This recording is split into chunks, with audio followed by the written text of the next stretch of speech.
Olá, vamos a mais uma dúvida da disciplina Bases Matemáticas. Essa é a 15ª dúvida e é uma pergunta sobre funções. Classificação de funções, né? Quando são injetoras, quando são sobrejetoras e quando elas são bijetoras. Bom, vale aqui antes uma recordação, né, sobre o que é uma função.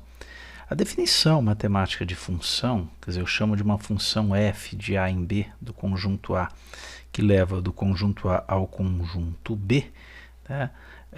Toda a relação matemática entre esses dois conjuntos é de tal forma que todo elemento, quando eu falo todo, cada um deles, dos elementos do conjunto A, vai estar associado a um único elemento do conjunto B. Então, na verdade, são duas condições. Todos os elementos do conjunto A têm que estar associados a elementos do conjunto B. Então, esses elementos ABC do conjunto A vão estar associados a elementos de um outro conjunto, que é o conjunto B. Todos eles têm que estar associados do conjunto A.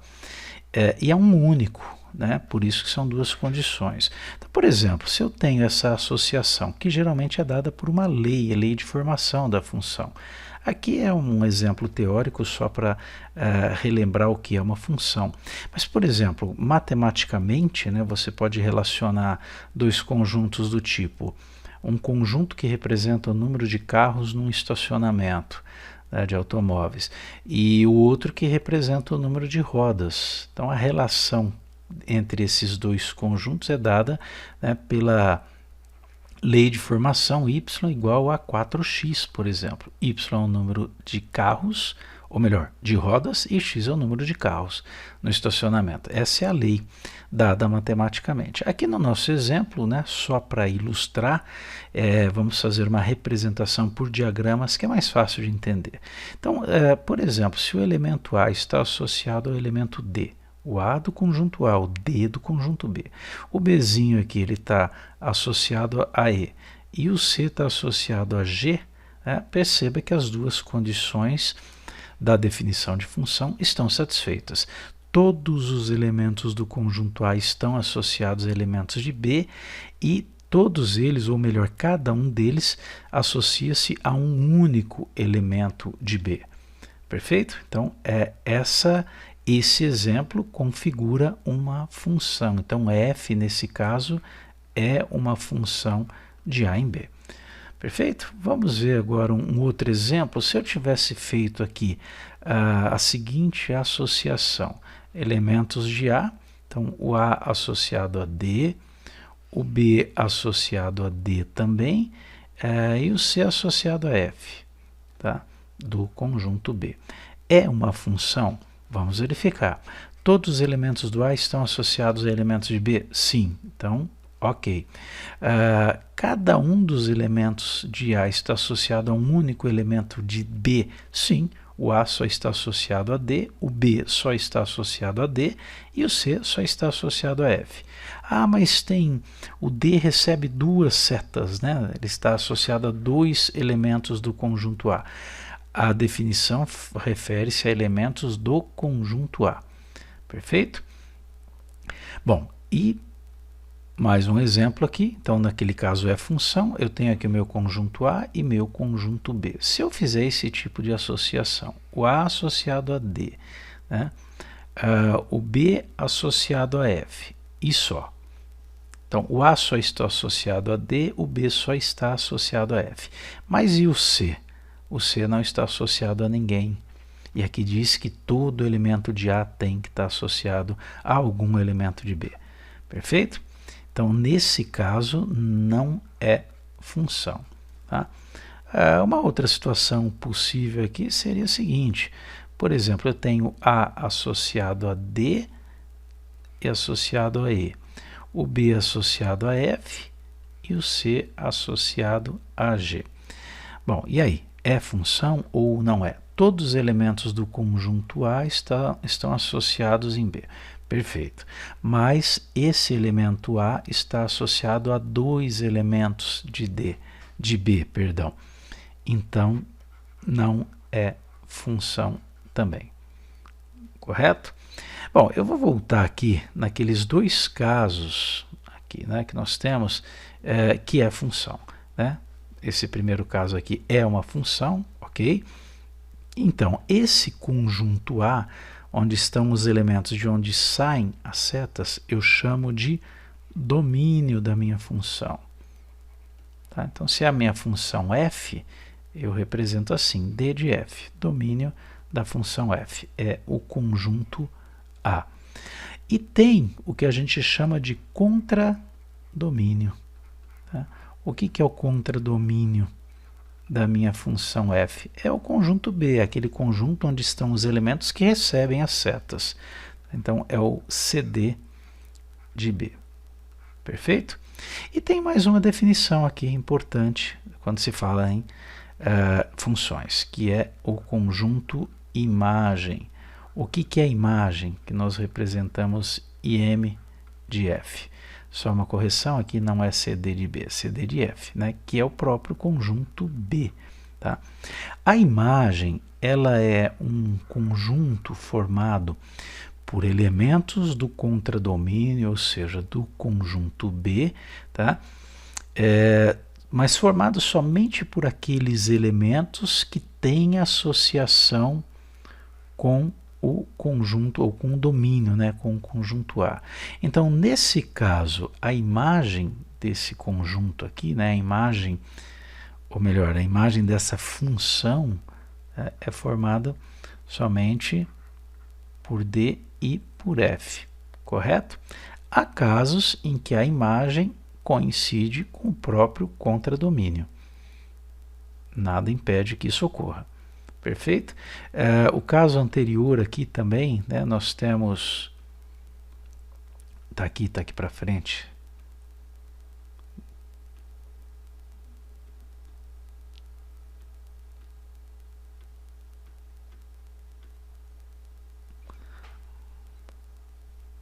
Aqui nós temos uma situação, né, que é função também, e perceba que nesse caso a imagem da minha função f é formada pelos elementos D, E e G.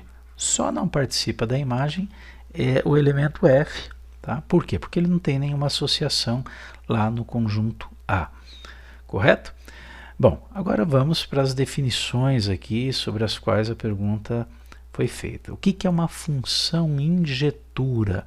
Bom, se eu tenho uma função f, né, quer dizer, eu já vi que f é função, né, e percebo que para cada elemento, então você considera aqui ó, que x é um elemento do conjunto A, tá? Então nós vamos encontrar aqui os elementos de x nesse conjunto A, lembre-se que é o nosso domínio, né, o domínio da função, esse conjunto A. Sempre que você tiver um x1 diferente de um x2, é para indicar dois elementos diferentes do conjunto A. Né? Eu posso falar que o Azinho é o x1, o Bzinho é o x2, ou que o Bzinho é o x1, o Czinho é o x2. Sempre que você pegar dois elementos diferentes do conjunto A, tá?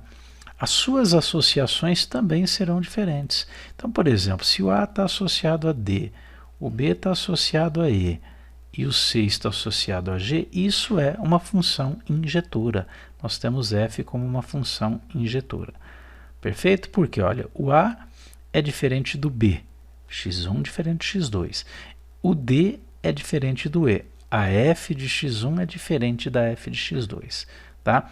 Essa notação f de x1, f de x2 é como você representa algebricamente a função, os elementos da função. Eu posso dizer aqui, nesse nosso exemplo, que a minha f de Azinho é o D. Né? É a imagem que eu tenho do elemento A. A minha f de B é o E. Né? A minha f de C é o G. Correto? Então, lembrando aqui, o domínio é o conjunto A, nós temos o contradomínio, é o conjunto B, todos os elementos, D, E, F, G, né? E a nossa imagem, só para aproveitar o exemplo, é formada pelo D, E e G. Perfeito? Então, nesse caso, eu tenho uma função injetura. Ok, mas quando que ela não é injetura? Olha, vamos ver uma situação aqui Eu vou apagar aqui essas observações. Vamos ver uma situação aqui em que é função, por exemplo, A associado a D, B associado a E e C associado a E. É uma função. Todo elemento do conjunto A está associado a um único elemento do conjunto B. Perfeito. Mas perceba que eu tenho o B e o C. B e C são diferentes. Né? É um x1 e um x2. São diferentes. No entanto, as imagens deles são iguais, não são diferentes. Né? Eu tenho que a f de B é E, e eu tenho que a f de C também é E. Né? B e C são diferentes, mas aqui eu tenho a mesma imagem. Então, nesse caso, não é injetora. Tá? Injetora ou injetiva, você encontra esse termo também em alguns livros de matemática. E o que vem a ser uma função sobrejetora? Quando o contradomínio é igual à imagem. Tá? Por exemplo, você pode ter nessa situação aqui A associado a D, né? B associado a E, C associado a G. Bom, nós temos o conjunto A, que é o domínio, o conjunto B, que é o contradomínio. Então, o contradomínio aqui, nesse caso, da função f, é o próprio conjunto B, né, formado por D, E, F e G. Tá? E a imagem? Então, como é que fica aqui a questão da imagem? Bom, a imagem é formada pelo D, pelo E e pelo G. Não são iguais. Então, nesse caso, a função não é sobrejetora. Porque eu teria que ter o contradomínio igual à imagem. Resumindo a história aqui, para ser uma função sobrejetora, todos os elementos do conjunto B têm que ter associações com elementos do conjunto A. Tá? Então, nesse caso, nesse exemplo, da forma como eu coloquei aqui, não tem como, só tem 3 elementos no A e tem 4 no B. Tá? Então, vamos ver um exemplo de associação em que eu tenho uma função sobrejetora. Olha aqui, nós temos um conjunto A e um conjunto B. Eu tenho o A associado a D. Tá? Eu tenho o B associado a D, C associado a E, H associado a F e o I associado a G. Então, é função, ok? Né? Não é função, percebam que não é função injetora, porque você tem A e B diferentes, mas com uma mesma imagem. Tá? Então, não é injetora. Agora, é sobrejetora? Essa é a pergunta. Bom, nós temos o contradomínio aqui como da função f, né? Como sendo, eu vou pôr aqui, igual a B, né? Igual ao conjunto formado pelos elementos D, E, F, G. E a imagem também. Né? Por quê? Todos os elementos do conjunto B estão associados a elementos do conjunto A. Tá? Então, nesse caso, se o contradomínio é igual à imagem, eu posso dizer que essa função é sobrejetora. Perfeito? Então, a função pode ser injetora, somente sobrejetora, pode não ser nenhum dos dois, e ela pode ser o que nós chamamos de função bijetora. O que é uma função bijetora? Ela é injetora e sobrejetora ao mesmo tempo. Tá? Então, numa situação aqui de diagramas, o que tem que acontecer para ela ser bijetora? Cada elemento do meu conjunto A, se forem elementos diferentes, não podem estar associados a um mesmo elemento de B. Tá? Então, eu tenho que ter, por exemplo, A com D, B com E, C com F, H com G. Tá? Perceba que ela é injetora. Sim, ela é injetora porque não há, né, um par, ou mais que um par, de elementos do conjunto A associados a um único elemento de B. Em termos de análise direta das flechas, né, para ser injetora, 2 flechas não podem chegar ao mesmo destino. É essa a ideia. Senão ela não é injetora. Correto? E ela é sobrejetora? Sim, ela é sobrejetura. Por quê? Como que eu sei que ela é sobrejetura? Porque a imagem é igual ao domínio, ou seja, a imagem é igual ao contradomínio. Todos os elementos do conjunto B recebem setas, estão associados a elementos de A. Perfeito? Quer dizer, analisando pelas setas é exatamente o que eu acabei de falar. Todos os elementos de B recebem setas. Não fica nenhum ali isolado. Então ela é sobrejetora. Se é injetora e sobrejetora, eu posso concluir que ela é, bijetora. Correto? Tá? Bom, como eu teria uma situação aqui em que ela não fosse bijetora, tá? Por exemplo, né, se eu tirar essa seta daqui e colocar dessa forma, tá? Ela deixa de ser injetora, então deixa de ser bijetora. Nesse caso, inclusive, ela deixa de ser sobrejetora também, porque sobra um elemento daqui, né, do conjunto B. Correto?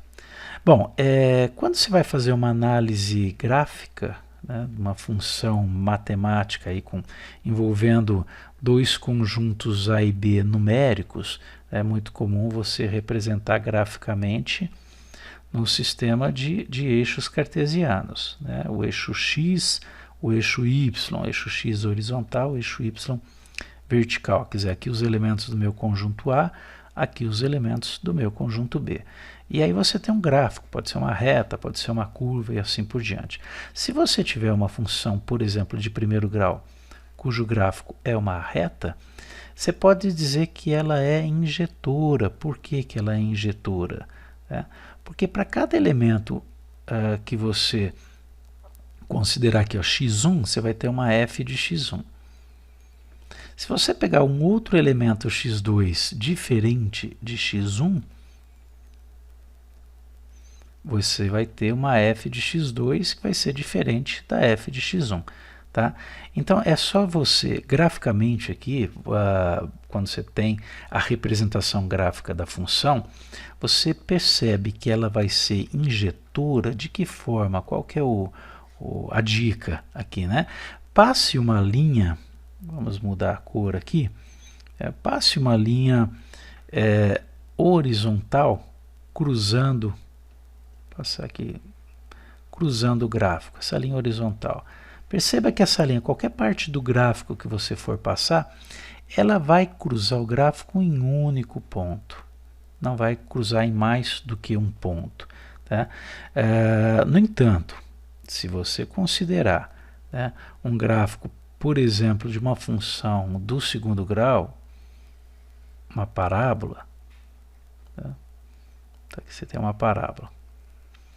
Quando você passa uma linha vertical em determinados pontos aqui da parábola, você na verdade está cruzando em dois pontos. Tá, se passar pelo vértice é um só, mas você encontra elementos, né, do conjunto A, elementos x1 e x2, que são diferentes, mas que levam a uma mesma imagem. A f de x1 é igual a f de x2.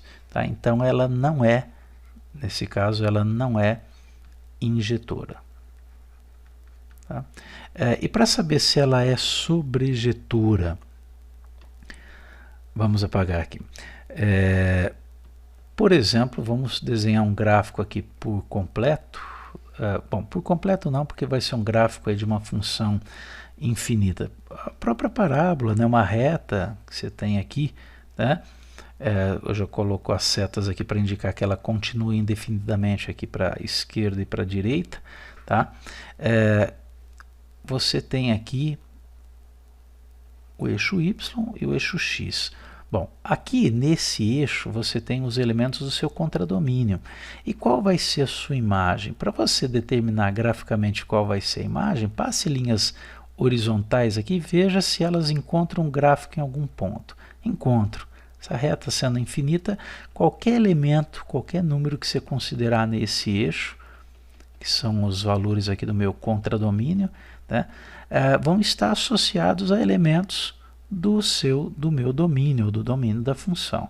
Tá? Então, nesse caso, eu posso considerar que a imagem da função é igual ao contradomínio da função. Então, ela é, nesse caso, sobrejetora. Perfeito? Agora, se eu defino uma função, né, de R em R, por exemplo, a função de segundo grau, né, a gente costuma definir como uma função real, né, uma função de R, conjunto dos reais, no conjunto dos reais. Esse é meu A, esse é meu B. Eles podem ser iguais, né? O que acontece? Quando eu tenho uma parábola, seja com concavidade para cima ou para baixo, ela vai ter o seu vértice aqui que define o seu ponto mínimo ou o seu ponto máximo quando a concavidade é voltada para baixo. Tá? Então, o meu contradomínio é todo o conjunto real, todos os elementos desse eixo aqui. No entanto, o meu domínio, ou melhor, a minha imagem, fica limitada, né, aos elementos aqui de valores de y superiores ao valor que define o vértice. Tá? Então, nesse caso, ela não é sobrejetora. Se eu definir a minha função, como a gente costuma definir, né, a definição de função de segundo grau, uma função de R em R. Perfeito? Tá aí. Algumas dicas para você identificar e classificar, na verdade, as funções matemáticas. É isso aí, até o próximo vídeo.